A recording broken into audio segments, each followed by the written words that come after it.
If you wish to make an apple pie from scratch, you must first invent the universe.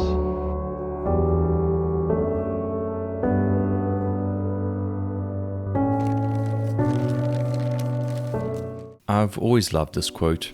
It reminds us that behind any basic task is an immensely complex foundation. However, I've always read it as you can never make anything truly from scratch.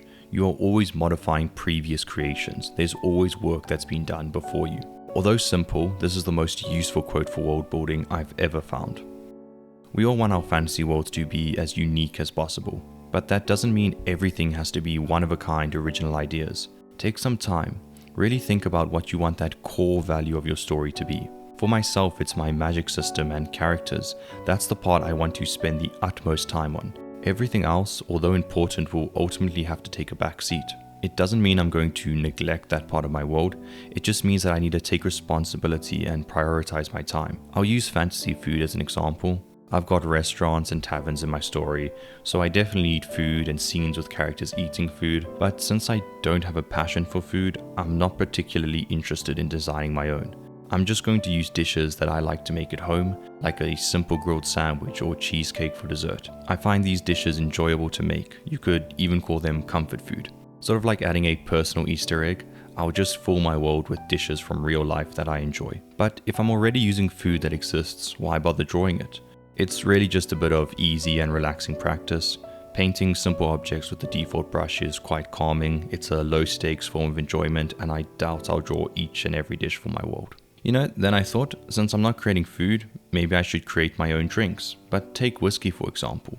If I wanted to make my own unique version, I'd also have to create a whole new type of grain, then fermentation process, which is 100% possible, don't get me wrong, but it's going to cost time that I just don't want to spend. The other option is just to use whiskey in your world, but then call it something different like amber or liquid honey or liquid gold. Say, pour me a glass of amber. I don't really like how this sounds. I think it feels cheap.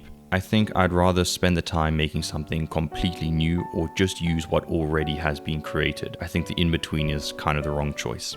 The real point I'm trying to make is that you don't have to only keep food simple. If food is integral to your story, create the most outlandish cuisine imaginable.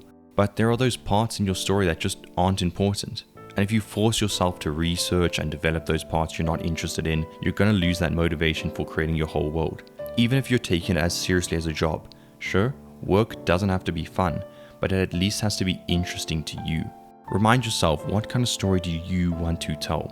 Those unique moments are what you need to spend the most time and effort developing. Everything after that is just icing on the cake. You can add it later, you can change it later, you can bend it, warp it to make it match your story.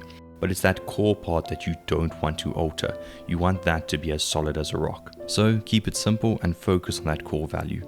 It's quick and simple advice, but I thought it would help someone. It's definitely helped me, so I'd just like to share that. And yeah, now for some of the comments. Kugulp, I just know I'm not pronouncing that right.